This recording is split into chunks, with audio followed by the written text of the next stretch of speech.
Chapter 1. The surprise in the backyard. One sunny afternoon, Dylan and one of his best friends, John Eduardo, were playing in the backyard.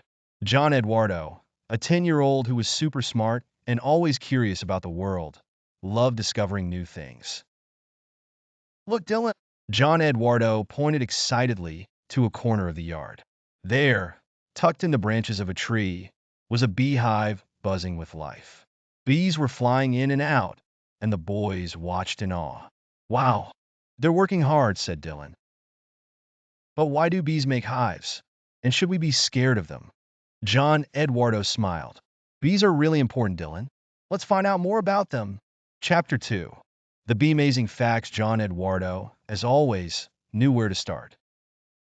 He ran inside and came back with a book about bees. The two sat under the tree, flipping through the pages while keeping an eye on the busy beehive.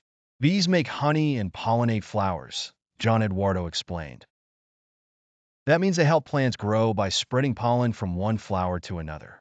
Without them, we wouldn't have most of the fruits and vegetables we eat. Dylan was surprised.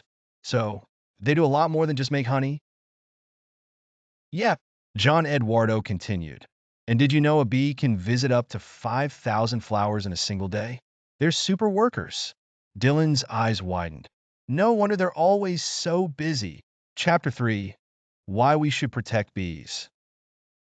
As they read more, Dylan started to realize just how important bees were. Hey, John Eduardo, some people are scared of bees and try to kill them. But that seems wrong. You're right, Dylan, John Eduardo said thoughtfully. Bees aren't out to hurt us. They usually only sting if they feel scared. But we need to protect them because they help the whole environment. Dylan nodded. If we hurt them, then it affects the plants and the food we grow. And without enough bees, the whole world could be in trouble. John Eduardo grinned.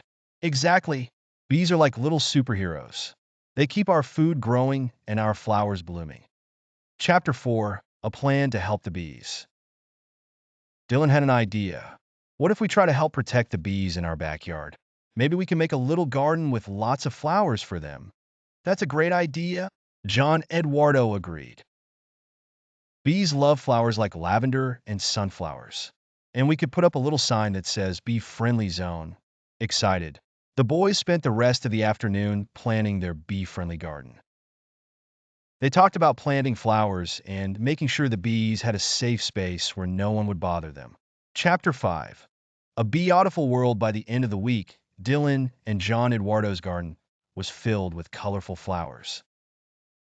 The beehive was still buzzing, and the bees were happily flying from one bloom to the next. Look at them go, Dylan said proudly. John Eduardo smiled. It feels good to know we're helping, doesn't it? Dylan nodded. Yeah, bees are really amazing. I'm glad we didn't get scared and try to hurt them. And now, John Eduardo added, we know how important it is to protect them. We can tell everyone how special bees are. As they watched the bees fly, Dylan knew this was just the beginning of their adventure into the natural world. And from that day on, the two friends became the best protectors of their buzzing backyard buddies. The end. Dylan's Play Show. Oh yeah,